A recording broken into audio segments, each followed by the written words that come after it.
Olá, meus amigos, muito bom dia, que o nosso Deus e Pai abençoe ricamente a cada um de vocês e que supra no dia de hoje cada uma de suas necessidades, tá bem?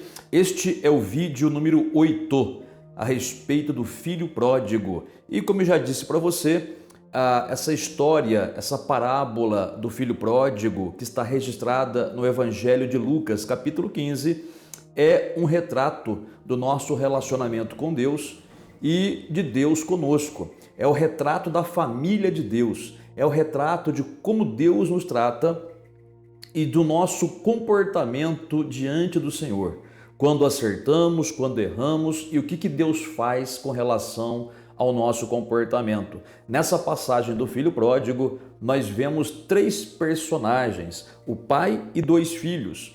Esse pai da parábola do filho pródigo representa o nosso Pai Celeste e esses dois filhos representam a gente. E aqui nós temos inúmeras lições espirituais. Aqui Deus nos ensina muitas coisas através desse pequeno texto que vai do versículo 11 até o versículo 32. Não são muitos versículos, mas esses versículos nos ensinam realidades espirituais, tá bem?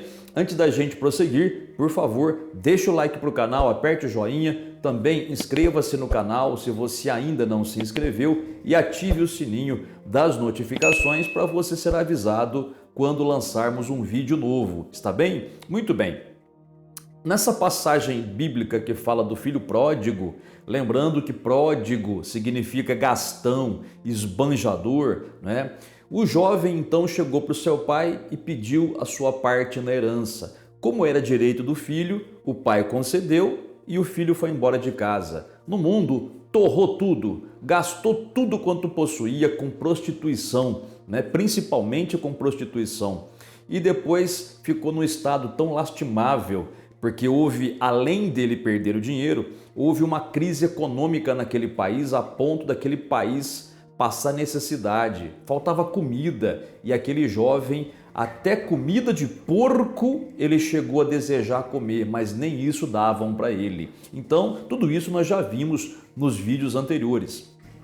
E chegou uma hora, como nós vimos no vídeo anterior, que aquele filho pródigo tomou uma decisão e uma atitude. Ele tomou a decisão, vou voltar para a casa do meu pai, porque lá tem comida, lá tem conforto, lá tem amparo, né? E a Bíblia diz que ele foi, a atitude, né? Decisão e atitude. Não basta apenas tomar decisão se você não age, tá? A decisão por si só não faz nada, né? Mas a decisão acompanhada da atitude, aí opera o milagre, tá bem? E o filho pródigo foi. E hoje eu quero dizer para você mais uma coisa que esse texto nos mostra. Nós temos família, uma família espiritual. Nós temos uma família aqui na terra, não é? Mas temos também e principalmente uma família espiritual, onde o chefe dessa família é o nosso Pai Celeste, o Deus Todo-Poderoso, o Criador dos céus e da terra. Então nós temos alguém para quem recorrer. Nós temos uma família e Deus não deseja que nós fiquemos fora dessa família. Quando que nós entramos para essa família de Deus? No dia em que nós aceitamos a Jesus. Naquele bendito dia que nós recebemos Jesus como Senhor e Salvador de nossas vidas, nós nascemos na família de Deus. E a partir daí, então, temos os direitos de filhos e tudo mais. Só que as bênçãos do Pai Celeste e os direitos que nós temos, que Ele nos deu, não é? Nós só podemos usufruir perto do Pai, não longe. Perto de Deus, não longe. E quando que nós ficamos longe de Deus? Quando nós erramos, quando nós quebramos a comunhão com o Pai. Tá bom? Como aconteceu com o filho pródigo. Ele partiu e essa partida dele simboliza a pessoa quando erra, quando se afasta da presença de Deus. Mas, ao mesmo tempo, como também já vimos em outro vídeo, ele se arrependeu e tinha uma casa para voltar. Por isso eu digo para você, meu amigo e amiga, você tem uma família espiritual. E essa família espiritual, o chefe dela é o próprio Pai Celeste.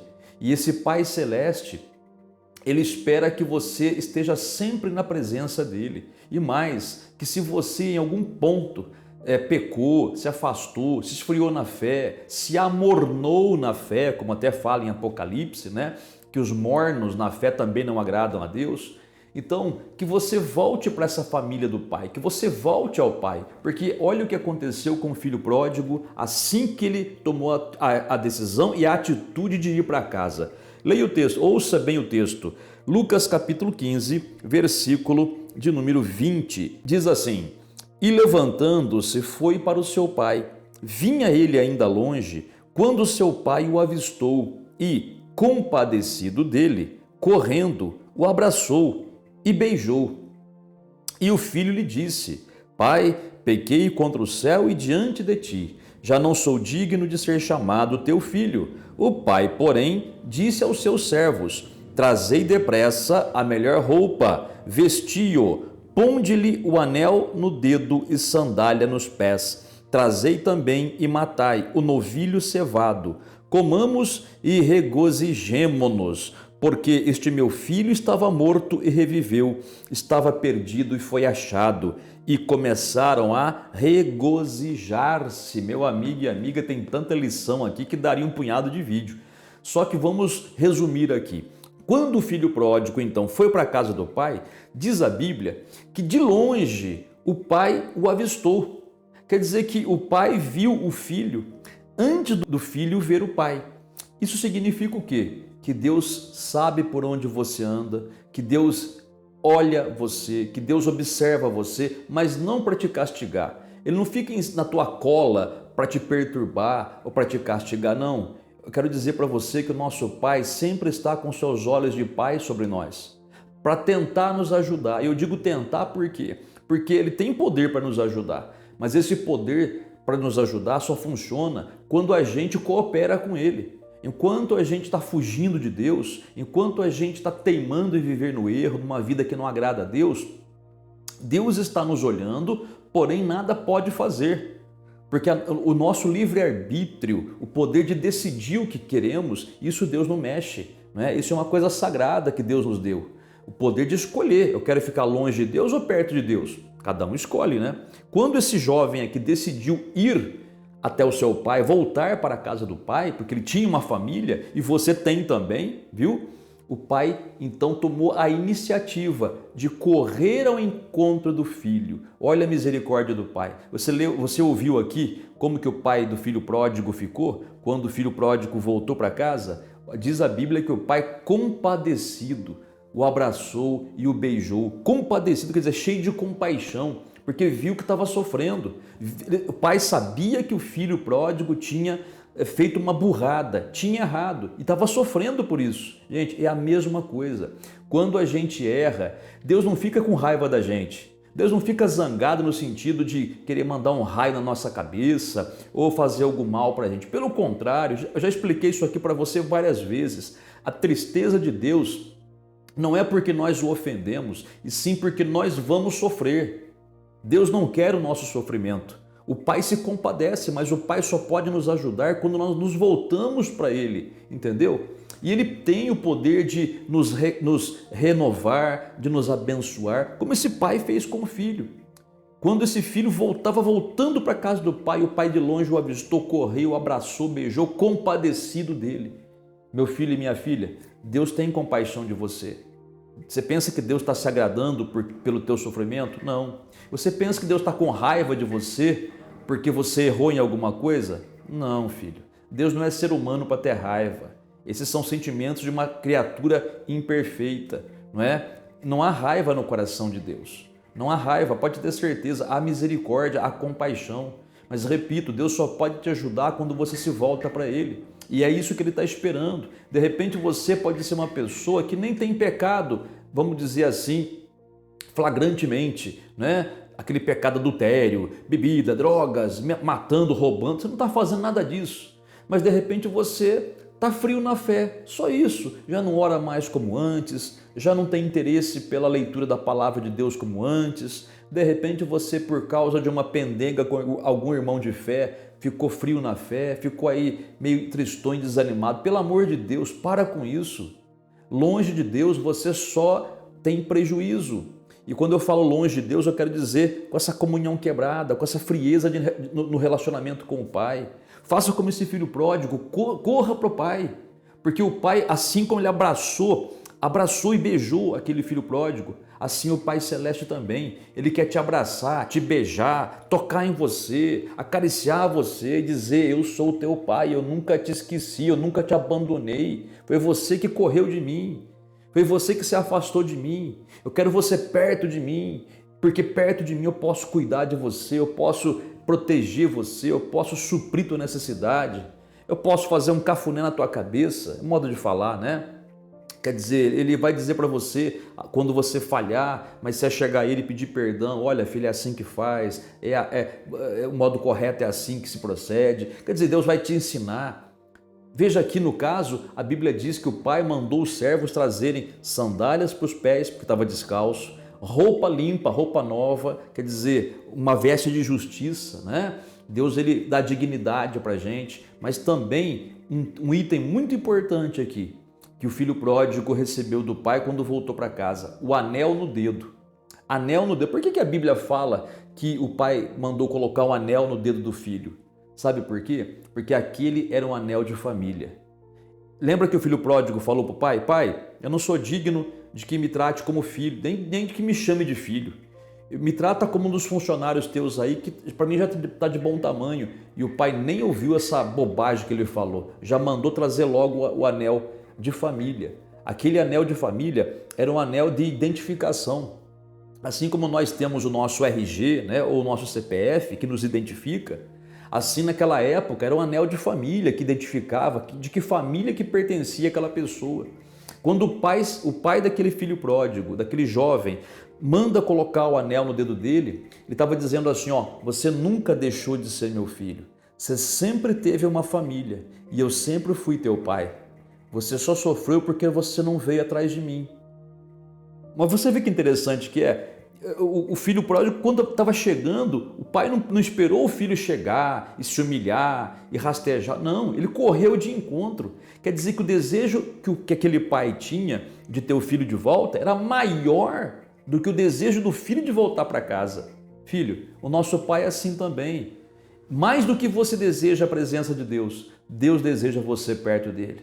Então tome a decisão e a atitude, porque você tem uma família. Você pode ter errado em muitas coisas e de repente o diabo pode até ter colocado na sua mente, porque o diabo é enganador e mentiroso, né? Que você não é digno de Deus mais, que você não tem jeito mais, que você pecou, agora você está fora da graça. Mentira! O diabo é mentiroso. O diabo, ele é acusador. É o acusador dos irmãos, como diz a Bíblia. Não aceite essa mentira. Repito, essa parábola do filho pródigo é um retrato do nosso relacionamento com Deus. Ainda que nós tenhamos nos afastado, quando nós voltamos para Ele, o Pai está de braços abertos, porque o preço que Ele pagou para ter você foi muito alto. Foi a vida de Jesus Cristo. O preço foi muito alto para o Pai te dispensar assim por qualquer coisa. Ele não vai te dispensar, pelo contrário, Ele vai te abraçar e vai te beijar e vai dar tudo o que você necessita, mostrando para você que Ele é o teu Pai, que não é qualquer Pai, Ele é o Pai, aquele que é Deus. Se é Deus, Ele tem todo o poder e Ele pode fazer na sua vida uma grande transformação. A partir daquele momento que o filho pródigo voltou para sua família, para a casa do Pai, ele teve uma vida renovada. Meu amigo e amiga, não sei o quanto você tem sofrido, não sei pelo que você tem passado. Eu sei que Deus pode mudar a tua história. E Ele pode começar a fazer isso nesta oração que nós vamos fazer aqui. Você não é bastardo. Você não está desamparado. Se algo melhor não acontece na tua vida, pode ser o caso, pode ser, talvez seja, que você não tenha se aproximado de Deus o suficiente. Talvez por medo. Talvez por achar que Deus não vai te receber. Talvez por se achar indigno. Escuta, presta atenção. Essa parábola representa o nosso relacionamento com Deus. Assim como aquele pai correu para abraçar o filho, o pai está praticamente em cima de você para te abraçar e perguntando: posso? É só você dizer: sim, pai, pode me abraçar. E você vai sentir esse abraço agora. Vamos falar com Deus? Oremos ao Pai então. Nosso Deus e nosso Pai, bendito e santo, obrigado pelo Senhor, Pai, nunca nos desprezar. Obrigado porque o Senhor, apesar das nossas falhas, apesar da nossa humanidade, ou seja, apesar da nossa fraqueza humana, o Senhor ainda tem a sua compaixão para conosco. Obrigado, meu Pai, porque o Senhor pagou um preço muito alto por cada um de nós. Esse preço foi a vida de teu próprio Filho Jesus Cristo. Obrigado, Pai, porque no nosso pensamento nós não valíamos tanto. Aliás, não valíamos nada, mas aprove ao Senhor, ou seja, o Senhor escolheu e decidiu nos amar e nos dar o valor que o Senhor deu, ou seja, valemos a vida de Jesus. Obrigado, Pai. Obrigado por sermos teus filhos. Obrigado por termos uma família. E ainda que a família aqui da terra possa nos virar as costas, o Senhor nunca virará as costas para nós. Portanto, Pai, eu te agradeço pela tua misericórdia, te agradeço pela tua bondade, assim como aquele pai da parábola do filho pródigo devolveu para o filho tudo que era direito dele, Pai. Eu te peço também, devolva para essa pessoa, Pai, o que é direito dela, a saúde. Devolva, Pai, a prosperidade. Devolva para ela aquilo que ela perdeu no meio do caminho. Ou seja, meu Pai, a sua paz, a sua tranquilidade. Meu Pai, devolva a paz de espírito para essa pessoa, eu te peço em nome do Senhor Jesus. Eu te peço, meu Pai, cura essa pessoa de todo mal e toda enfermidade. Meu Pai, arranca essa depressão da mente dessa pessoa, que essa pessoa que ora comigo tenha, meu Pai, uma transformação a partir desse momento. Dá provisão material, Pai, essa pessoa que pede ao Senhor uma saída na sua vida financeira, já não aguenta mais sofrer por causa disso, nem dormindo essa pessoa está, Pai, de preocupação. Então, meu Pai, que o Teu Espírito Santo toque no coração dessa pessoa e que ela sinta a paz que é inexplicável para os seres humanos, Pai, a paz que é sobrenatural, para que essa pessoa saiba que o Senhor, como Pai, está cuidando dela. Então, meu Deus, por este cuidado que o Senhor tem para com todos nós te damos graças, em nome do Senhor Jesus. Muito obrigado, amém e graças a Deus. Muito bem, meu amigo e amiga, acabamos de orar, medita nessa palavra, tá? Veja os outros vídeos da passagem do filho pródigo e você vai ter um entendimento muito maior do que você é diante do Pai Celeste, tá bem? Olha, que Deus abençoe grandemente o seu dia. E aqui do lado tem aí, ó, a playlist do Filho Pródigo. É só você clicar aqui e também tem aqui a oração da manhã. É só você clicar e assistir os nossos vídeos, tá bem? Deus abençoe e até a próxima.